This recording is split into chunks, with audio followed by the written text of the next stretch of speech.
Hello, listeners. Being a martial artist, I'm disturbed by how much of the original history of some arts have been distorted by movies, TV, or people who have the wrong idea about those arts. A good example is ninjutsu. Ninjas have been portrayed as something unreal, someone capable of doing anything alone. This is not what ninjas were when they were created. When they were created, their primary role was espionage. Enemy terrain, building specifications, communications, or passwords were their specialty. They performed other tasks later on, such as sabotage and assassination. Ninjas did not work alone in these tasks as most believe. The burning of the Sawayama Castle is one part of history where you can see this. Yoshitaka employed ninjas to burn this castle down. A captain with 48 ninjas under their command accomplished this task using deception. They stole a lantern and made replicas of the enemy's family crest. With the family crest, they were able to enter without a fight. The castle was burned and the ninjas emerged victorious. Amazing feats such as these have faded into history from what I can see due to the distortion. People for the most part fail to recognize them as anything other than unnatural killers.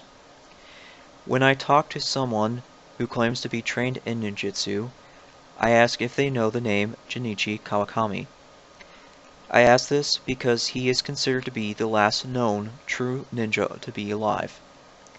His training comes from the Band Clan.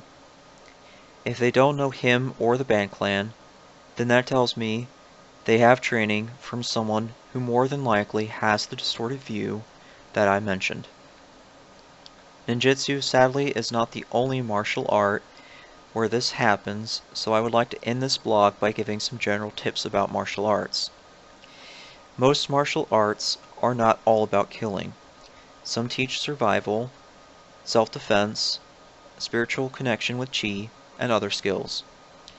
Killing a person is the last option in any fight. If that martial art says otherwise, then I question their teachings and would advise the student to get a new teacher. Do not let the brutality of the techniques fool you into thinking that they are taught to be killers. Those techniques are taught, so if there's no other options, one can preserve life or the life of another. I was taught that the general rule in combat is to only escalate your violence one level higher than your opponent. Your training should allow you to handle most situations with less lethal tactics. If this is not possible, I advise that you return to practice or learn new techniques. If lethal techniques must be used, remember your training and know that you did everything within your capabilities to preserve your life or other lives. Never dwell on the fight after. If you spend all your time thinking about what you could have done differently, it will only consume you. Thank you for listening.